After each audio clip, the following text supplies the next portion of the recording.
Muchas gracias, es un placer estar aquí con la universidad, con sus estudiantes, con toda la comunidad que está interesada en este tema y que definitivamente es estratégico para el futuro de Colombia.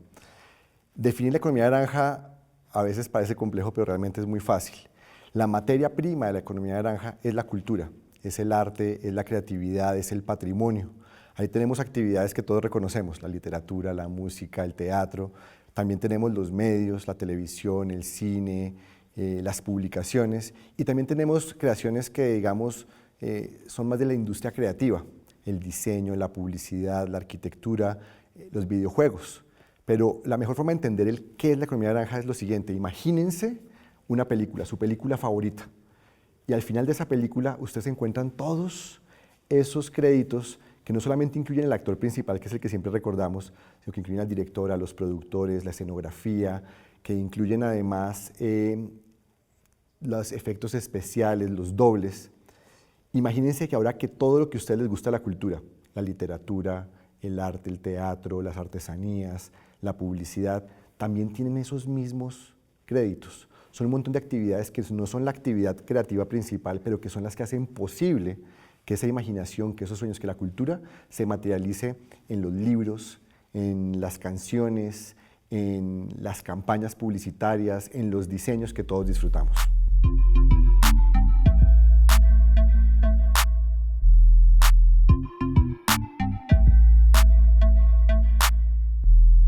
La cultura, las artes, la creatividad no suceden de manera tradicional. Es decir, cuando hablamos en la sociedad, por ejemplo, de actividades tradicionales, hablamos más de empleos, hablamos más de empresas establecidas. Pero la cultura generalmente son proyectos, son instancias, digamos, que son efímeras en el tiempo, pero que tienen un resultado muy importante y de largo plazo.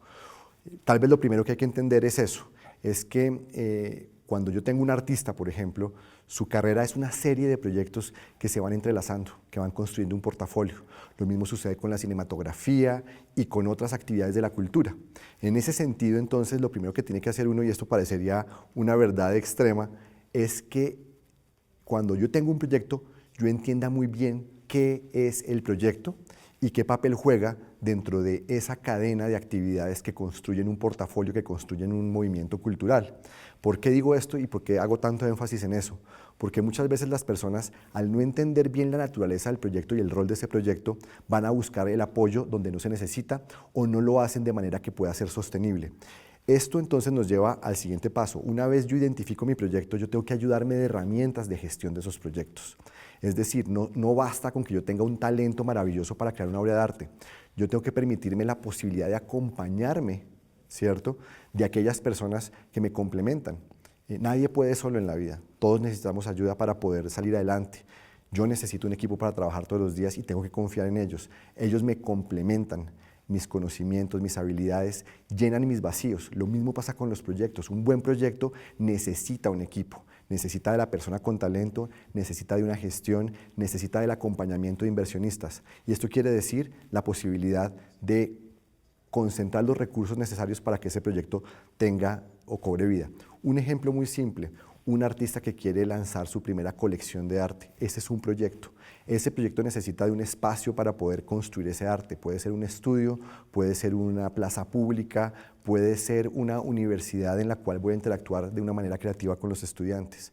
Necesito permisos, necesito un arrendamiento, necesito lienzos, necesito materiales, necesito el beneplácito de la gente que va a participar. Esa es la gestión. Articular estos elementos es hacer posible un producto, un proyecto, y en esa medida pues darle sostenibilidad al sueño de un artista.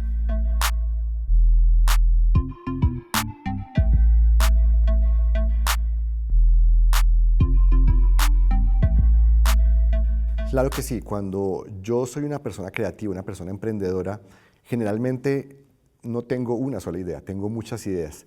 Lo primero tal vez es mapear esas ideas para poder priorizar su ejecución, es decir, no dispersar toda mi energía en hacer 10 proyectos a la vez. Lo primero tal vez es enfocarse, encontrar cuáles son esos proyectos, esas iniciativas que me pueden beneficiar de una manera más rápida y precisamente darme ánimo, convertirse en victorias tempranas que me permitan consolidar una carrera, que me permitan consolidar un estilo, que me permitan experimentar, porque algo que es muy claro cuando yo tengo un proyecto creativo es que yo tengo una idea que quiero explorar, pero yo no tengo un resultado cierto. Ahí hay una volatilidad con la que tengo que jugar. Eso quiere decir, tal vez jugar primero con aquello que tiene más sentido en el corto plazo y que puedo consolidar, y ya más adelante, cuando he ganado experiencia, embarcarme en aquellos proyectos que son más complejos, que requieren de más experiencia. Esa es la primera estrategia que tenemos que tener, es orientarnos y enfocarnos. Lo siguiente que es tener claro que cada proyecto es en sí mismo un universo y que juega un papel dentro de mi carrera, dentro de mi desarrollo. Entonces, darle un sentido de propósito a cada proyecto. Es decir, entender que cada proyecto no es un fin en sí mismo, sino es un medio para construir un movimiento, para construir un legado, que es lo que cualquier persona creativa quiere dejar.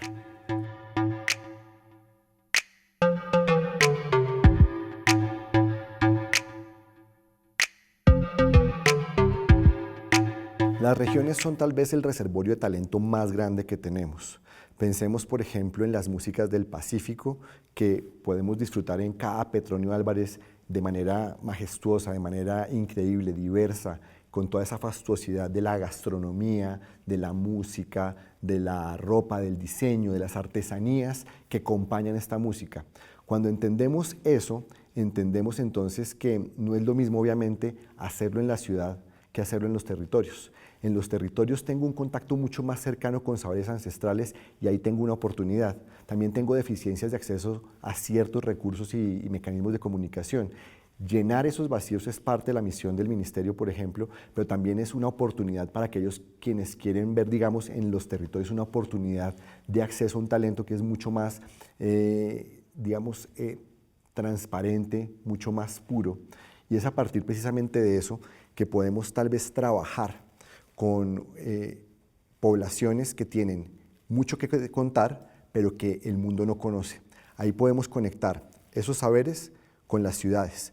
Un ejemplo precisamente como el del Petronio es fundamental para esto, porque al Petronio lo que ha servido es para darle voz a una cultura rural, una cultura del litoral pacífico que va desde todo el chocobio geográfico que va desde el norte del Ecuador y que coge buena parte de Panamá pasando por todo Colombia, pero que además conecta el Pacífico y su música con el Caribe.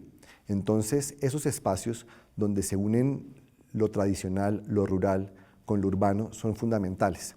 Aquí lo que tenemos que garantizar es que haya un respeto por esa cultura, que se valide su forma natural de evolucionar sin agredirla, sin forzarla, dándole las herramientas digitales, por ejemplo, para llegar más lejos, conectándolo con las oportunidades de emprendimiento, de financiación, pero sin forzar procesos que no corresponden a las dinámicas de esos territorios. Se trata entonces de compatibilizar, de armonizar las nuevas oportunidades, los nuevos medios, los recursos del Estado y de los potenciales inversionistas con el valor de la ancestralidad, de los saberes y la importancia de preservarlo como una forma de vida que es fundamental para darle sostenibilidad a la economía, a la sociedad de los territorios.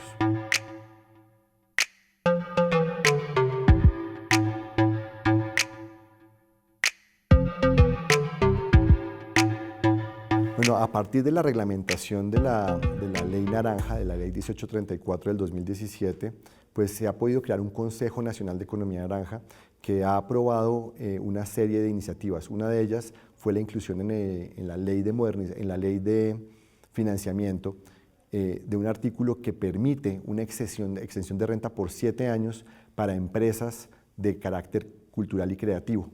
Esto significa que estas empresas van a beneficiarse de no pagar renta durante esos 7 años, lo cual es muy bueno porque cuando una empresa está empezando, pues sí, tal vez no de utilidades el primer año o el segundo, pero cuando en el tercero o en el cuarto año finalmente salen adelante, llega el Estado y le dice, pase para aquí mi porcentaje. Lo que estamos diciendo es, usemos ese porcentaje los primeros 7 años cuando se genere para invertir en crecer las empresas. Esa es una que es muy importante. Otra muy importante es para el sector audiovisual. A partir de la ley del plan, extendimos los beneficios de la ley 1556 para que cubrieran no solamente el cine, sino también el audiovisual en general, pero además le dimos vida por 10 años adicionales para garantizar que por lo menos durante una década más podamos consolidar una industria que es central para que todos contemos historias, para que Colombia llegue al mundo.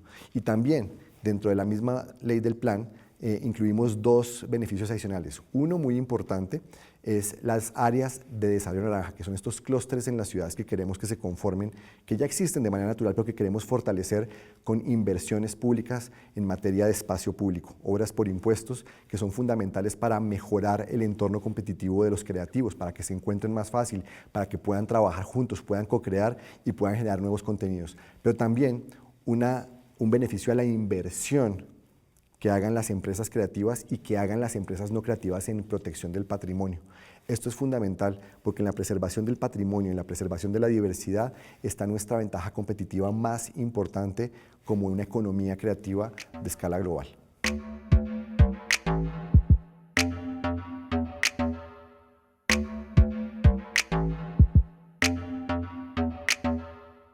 Pues tal vez lo primero es hacerse visibles. El sector creativo y cultural en general tiene una tendencia natural a cuestionar, y eso está bien. Una de las fortalezas o de los valores más importantes del arte y la creación es ponernos a pensar, es hacernos claridad en que no todo está resuelto y que constantemente tenemos que evolucionar, pero a veces confundimos esa necesidad de reaccionar con escondernos, con estar invisibles, y sucede que la oferta institucional en materia de beneficios, de estímulos, de planes de concertación, de estímulos tributarios son importantes. Esos estímulos se otorgan sin ningún criterio de censura, se otorgan es a quien los necesita, a quien está creando, y para eso necesitamos que ustedes se hagan visibles, que hagan parte de las redes del Ministerio de Cultura, de las redes del SENA, de las redes de Impulsa, de las redes del Ministerio de las TIC, donde tenemos los programas con los que queremos apoyar la creatividad. Es fundamental conocerlos no solamente para que les lleguen esas ofertas, sino también para que nos cuenten ustedes qué necesitan y qué no les funciona de esos programas para que podamos articularlos, mejorarlos, perfeccionarlos. La invitación entonces es a que se hagan visibles, a que nos acompañen con sus contactos para poder llegarles con más y mejor oferta institucional para que ustedes puedan tener éxito y ayudarnos a construir una Colombia mejor para todos.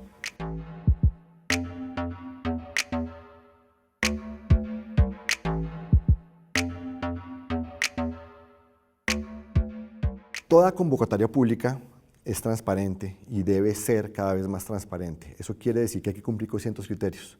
Varios de esos criterios es ser serios en lo que estamos haciendo, es decir, estructurar bien un proyecto.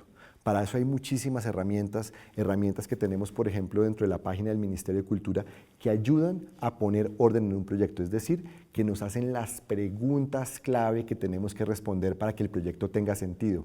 Es tener claridad, por ejemplo, en cuál es el público que se va a beneficiar con esa iniciativa, es decir, quién es su audiencia, quién es su público, quién es su consumidor. También es dónde va a suceder, cómo se va a ejecutar, cómo está estructurada la producción, es decir, que se vea con claridad que no solamente es una buena idea, sino que además hay una idea clara de cómo se va a ejecutar. El Ministerio de Cultura, el Ministerio de las TIC, el SENA, ninguno de nosotros puede invertir recursos simplemente en una buena idea. Tenemos que hacerlo a un buen proyecto. Y eso quiere decir que necesitamos que ustedes sean socios que, por ejemplo, no me dicen que van a hacer un concurso de música y ya, me dicen cómo lo van a hacer, a quién está dirigido, quiénes son los artistas que van a involucrar, de qué manera van a, por ejemplo, crear una plataforma de comunicación de ese concurso a través de redes sociales, cómo van a llegar a un público más amplio, de qué manera van a beneficiar a la comunidad. Eso es lo que necesitamos, claridad y certeza por parte de ustedes en que hay un compromiso por hacer realidad ese proyecto y no simplemente una buena idea que de pronto termina siendo un recurso público que podría haber llegado a más personas, a proyectos mucho mejor estructurados.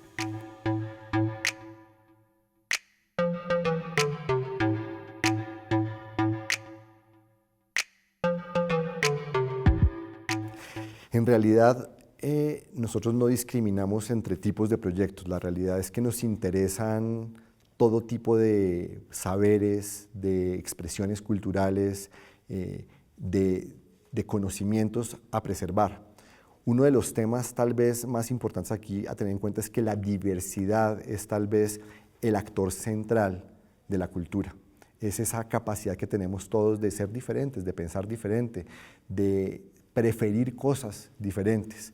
En ese sentido, si lo mío es la música, hay programas para la música. Si lo mío es la preservación del patrimonio arqueológico, hay espacios para financiar esos proyectos. Si lo mío es el diseño, la arquitectura, la artesanía, también hay espacios ahí. Hoy por hoy el programa de estímulos tiene más de 200 líneas en las que estamos dispuestos a acompañar a los creadores. Entonces, el límite es dónde está esa creatividad, esa diversidad. Y si falta algo, déjenos saberlo. Queremos poner a disposición de ustedes los elementos que necesitan para precisamente que encuentren siempre un socio, un aliado en el gobierno para poder apoyar esos sueños.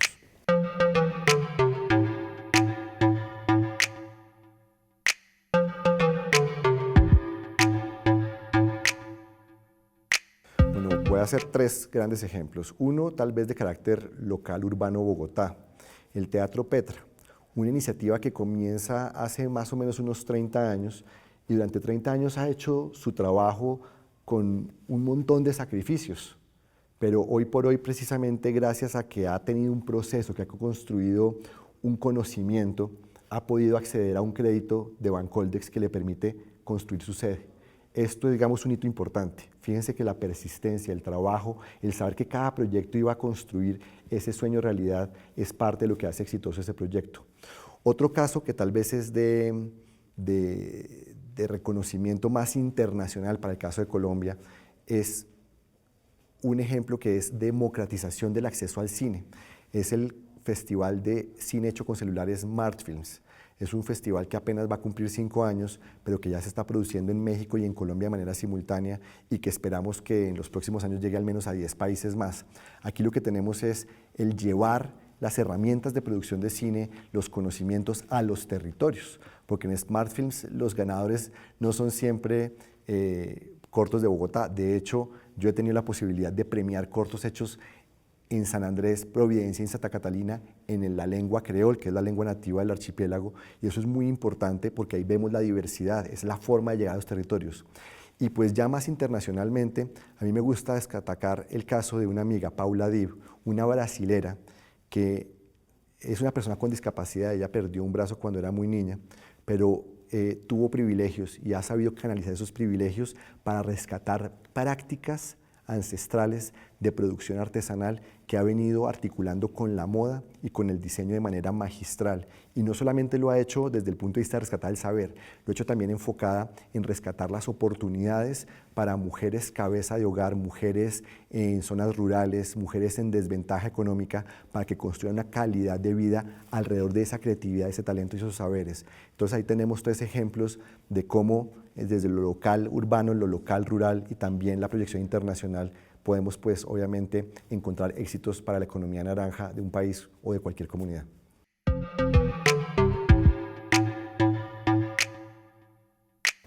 Bueno, pues una invitación a todos los gestores, a todos los estudiantes para que entiendan que el trabajo creativo no es un trabajo fácil. Una invitación a todos los creadores, a los gestores, a los estudiantes para que le apuesten a este sector.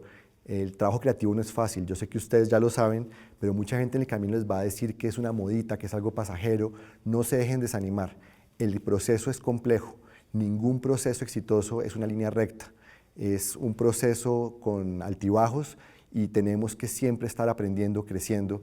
La invitación es que continúen, a que aprovechen herramientas como este diplomado, pero también a que no se queden quietos. Hay mucha información, muchas oportunidades en las redes, en la página del Ministerio hay mucho material. Aprovéchenlo y cuando tengan dudas, levanten la mano, pregunten y ojalá podamos responderles rápido para que puedan resolver esas dudas y seguir adelante.